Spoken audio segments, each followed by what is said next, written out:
ये कहानी में लगाए गए आरोप काल्पनिक है। इसे केवल मनोरंजन के उद्देश्य से प्रस्तुत किया गया है। कृपया इसे गंभीरता से न लें। नमस्ते दोस्तों, welcome to Lingox learn lingo. NASA के एक साधारण मिशन के दौरान जब अंतरिक्ष यात्री सुनीता विलियम्स को 9 महीने तक इंटरनेशनल स्पेस स्टेशन पर फंसाए रखना, तो वो एक गहरी साजिश का पर्दाफाश करती है। ये साजिश केवल उनके मिशन से जुड़ी नहीं, बल्कि पूरे अंतरिक्ष अनुसंधान के पीछे छिपी एक रहस्यमयी हकीकत को उजागर करती है। पार्ट 1, जब मिशन बढ़ता चला गया। 5 जून 2024, सुनीता विलियम्स और commander Butch Wilmore Boeing Starliner से एक 8 दिन की टेस्ट फ्लाइट पर जाते हैं, जिससे इस स्पेसक्राफ्ट को भविष्य के मिशनों के लिए प्रमाणित किया जा सके। लेकिन जैसे ही वे अंतर्राष्ट्रीय अंतरिक्ष स्टेशन से जुड़ते हैं, तकनीकी खराबियां सामने आती हैं। हीलियम लीक और थ्रस्टर फेलियर जैसी समस्याएं। नासा तय करता है कि जब तक स्टारलाइनर को सुरक्षित नहीं बनाया जाता, वे अंतर्राष्ट्रीय अंतरिक्ष स्टेशन पर ही रहेंगे। पार्ट 2, अंतरिक्ष में फंसे और बढ़ते संदेह। हफ्ते बीतते हैं और फिर महीने, लेकिन उनकी वापसी का कोई संकेत नहीं।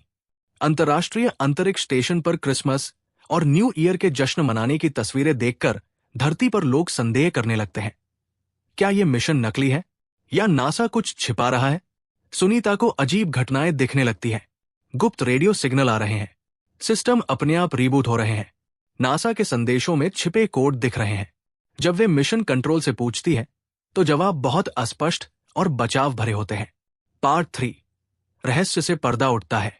सुनीता गुप्त डेटा निकालती है और देखती है कि नासा एक गुप्त प्रयोग चला रहा था।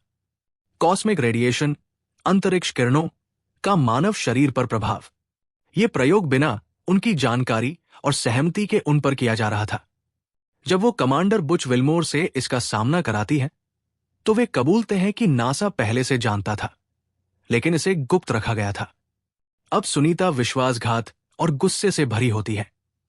क्या वे बस एक प्रयोगशाला के चूहे थे? पार्ट 4, वापसी और खुलासा। मार्च 2025, 9 महीने बाद स्पेसएक्स क्रू ड्रैगन से सुनीता और बुच धरती पर लौटते हैं। दुनिया भर में इस मिशन को लेकर मीडिया में हलचल मच जाती है। नासा को सवालों के कटघरे में खड़ा किया जाता है। सुनीता नासा के वैज्ञानिकों से सच्चाई पूछती है और वे स्वीकार करते हैं कि यह प्रयोग अंतरिक्ष यात्रियों के दीर्घकालिक मिशनों के लिए जरूरी था। लेकिन सुनीता इसे स्वीकार नहीं कर सकती। क्या वैज्ञानिक उन्नति के नाम पर इंसानों को प्रयोगशाला के चूहों की तरह इस्तेमाल करना सही है? पार्ट 5, सत्य का विस्फोट। सुनीता ये सच दुनिया को बताने का फैसला करती है। उनकी कहानी अंतर्राष्ट्रीय मीडिया में लीक होती है और पूरी दुनिया में एक बड़ा विवाद खड़ा हो जाता है। अमेरिकी सरकार नासा पर जांच बैठाती है और उनकी नीतियों में बदलाव किए जाते हैं। सुनीता को एक व्हिसल ब्लोअर, सच उजागर करने वाली माना जाता है। आखिरी पार्ट, एक नई शुरुआत।